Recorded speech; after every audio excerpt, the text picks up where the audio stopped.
This is the Google Stadia controller. It was designed to connect to Stadia servers wirelessly over the internet.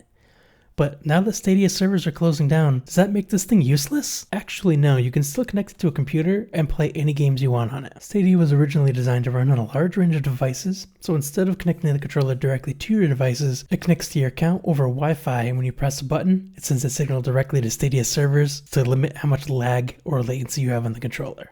Now every Stadia controller should come with a USB cable. It comes with a USB-C to A cable. This isn't the one that came with the controller, but it should be something exactly like this. You can plug the controller right into your computer, plug and play. You don't need any extra drivers, any extra software. You should be able to play a game right away. Alright, when you plug your Stadia controller into the computer itself will detect it, but if you're using something like Steam to play your games, you may have to do a little bit of configuration first in order to get it to detect the controller. I'm going to get Steam up on my computer right here, and you're going to want to get to the settings, and that's going to be a little different depending on what operating system you're using. But I'm using a Mac, so I have to go up to the menu on the top, click on Steam, then go to Preferences. And when Preferences come up, Controller will be the last option on the menu here. You want to click on Controller, and then go to General Controller Settings. Now we'll be enabling Generic Gamepad Configuration Support. After you enable that function, you're going to connect the Stadia controller. You don't want to connect it first, because after you enable that function, it's not going to detect the controller until you unplug the controller and then plug it back in anyway. So we go and plug the controller in. It'll turn on and vibrate, and we'll see right away, generic gamepad, Stadia controller. Perfect. There's not a lot of options in here when you click the Stadia controller. The preferences just kind of have like the name you want for it and then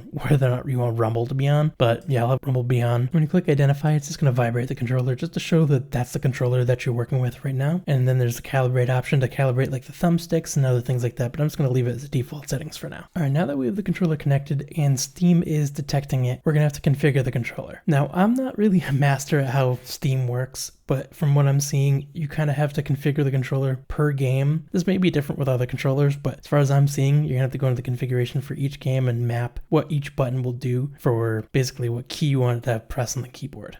Now, many of you might be wondering, does this have Bluetooth support? And unfortunately, right now it does not have Bluetooth support. The controller does have Bluetooth. It does use Bluetooth to connect to your phone and then to the Stadia account so that you can play it over Wi-Fi, but as of right now, that's the only thing that Bluetooth actually does. Now, Google could release a firmware update for the controller and then have it allow you to maybe hold down the Stadia button to do like a Bluetooth pairing to connect to a computer, but as of right now, it only works over a wired connection, and for now until January, it still does work as a Stadia controller. Now, if you enjoyed that video, I'll be making a lot more like it, so go ahead and click on here to subscribe, and I'll see you in the next one.